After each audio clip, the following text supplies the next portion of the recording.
Hello friends, green gold nursery में आपका स्वागत है। और आज की इस वीडियो में हम बात करेंगे मैरीगोल्ड यानी कि गेंदे की खेती के बारे में। सबसे पहले हम जानेंगे गेंदे की विशेषताएं, क्या क्या विशेषताएं हैं जिसके लिए हमें गेंदे की खेती करनी चाहिए। साथ ही साथ हम जानेंगे कैसे हम गेंदे की फूलों की संख्या अपने प्लांट्स पर बढ़ा सकते हैं, कैसे हम बड़े साइज के और भारी मात्रा में गेंदे के फूल ले सकते हैं, और कौन कौन सी वैरायटी है जिससे कि हमें अच्छा उत्पादन मिल सकता है। तो मैं अपनी वीडियो को स्टार्ट करता हूं और सबसे पहले मैं गेंदे की विशेषताएं बताता हूं। गेंदे के फूलों का इस्तेमाल धार्मिक स्थानों पर किया जाता है और त्योहारों में माला बनाकर सजावट के तौर पर इसका ज़्यादातर इस्तेमाल किया जाता है। साथ ही साथ कृषि क्षेत्र में भी कीटों को दूर भगाने के लिए गेंदे का इस्तेमाल किया जाता है। गेंदे को लाइनों में लगाकर कीटों को दूर भगाया जाता है। गेंदे की कुछ ऐसी वैरायटियां जिन पर बहुत संख्या में फूल आते हैं और फायदे वाली फसल मानी जाती है। अगर आप गेंदे की फार्मिंग कर रहे हैं तब आपके लिए ये दो वैरायटियां बहुत उपयोगी साबित होती हैं। अफ्रीकन मैरीगोल्ड पर बड़े साइज के और वजनदार फूल आते हैं। फ्रेंच मैरीगोल्ड, इस पर छोटे साइज के लेकिन अधिक संख्या में फूल आते हैं। ये दो वैरायटियां किसानों के लिए बहुत उपयोगी मानी जाती हैं। गेंदे की नर्सरी सितंबर से अक्टूबर के महीने में तैयार की जाती है और 1 एकड़ के लिए हमें 400 से 450 ग्राम बीज की आवश्यकता पड़ती है। जब हमारा प्लांट्स 20 से 25 दिन का हो जाता है तब हमें इसे खेतों में ट्रांसप्लांट कर देना चाहिए। और जब हम खेत को तैयार करें तो उसमें 2 से 3 बार गहरी जुताई करें और 10 से 15 टन प्रति एकड़ गोबर की सड़ी हुई खाद का इस्तेमाल करें। गेंदे की खेती में जब 1 महीने का समय बीत जाता है तब इसमें पिंचिंग यानी कि टॉप कटिंग की जाती है। जो ऊपरी कोमल टहनी होती है उसको हमें पिंच कर देनी चाहिए, काट देनी चाहिए, जिससे कि नई शाखाएं निकलती हैं और अधिक संख्या में फ्लावर्स आने की संभावना बढ़ जाती है।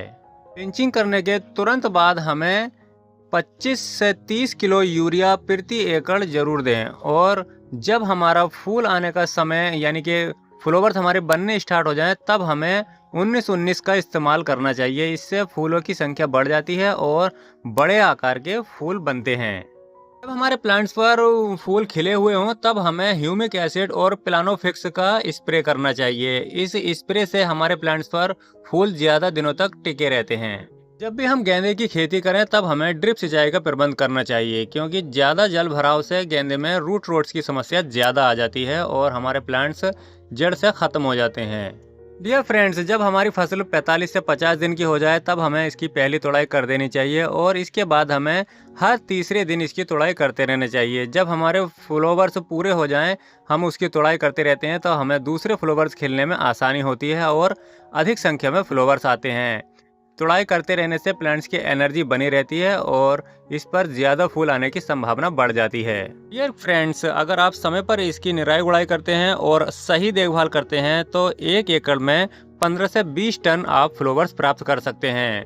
15 से 20 टन अगर आप फ्लावर्स प्राप्त करते हैं तो आपको बहुत अच्छा मुनाफा प्राप्त होता है। डियर फ्रेंड्स और सभी किसान मित्रों, मेरे द्वारा बताई गई जानकारी से अगर आप संतुष्ट हैं तो आप गेंदे की खेती जरूर करें। और मैं आपको एक दूसरी साइड भी गेंदे की बताने के लिए जा रहा हूं। जैसे कि अगर आप कोई भी फसल कर रहे हैं, गोभी की, पालक की या मकई की, या आप कोई बाग लगा रहे हैं, तो उसके चारों तरफ बाउंड्री वॉल आप गेंदे की 1 लाइन या 2 लाइन जरूर लगाएं। ऐसा करने से आपकी फसल सुरक्षित रहती है, कीट मुक्त रहती है और कीट गेंदे के फूलों की खुशबू से दूर भागते हैं। इसके लिए हमें जब भी बागवानी करें या कोई भी फसल लगाएं तो गेंदे की 1 लाइन जरूर लगाएं। इससे हमारी फसल सुरक्षित रहती है और हमें एक अच्छा मुनाफा मिलता है। गेंदे के फूलों का इस्तेमाल हम शादी समारोह और माला के रूप में भी कर सकते हैं। दूसरा, जो हमारी फसल सुरक्षित रहती है उससे हम एक अच्छा मुनाफा प्राप्त कर सकते हैं और अपनी आर्थिक स्थिति को सुधार सकते हैं। ज़्यादा खर्च से हम बच सकते हैं और कीट मुक्त अगर हमारी फसल रहेगी तब हमें उसका मंडी भाव भी अच्छा मिलेगा। अगर आपको मेरी ये वीडियो पसंद आए तो लाइक शेयर जरूर करें। आप मेरी इस वीडियो को कहां से देख रहे हैं और आपके क्षेत्र में कौन सी खेती सबसे ज़्यादा की जाती है, कमेंट्स करके ज़रूर बताएं। और अगर आपने अभी तक मेरे YouTube channel green gold nursery को सब्सक्राइब नहीं किया है तो मेरे चैनल को सब्सक्राइब करें, बेल आइकन जरूर प्रेस करें, जिससे कि सही नोटिफिकेशन सीधे आप तक पहुंच सके। Thank you. Have a good day.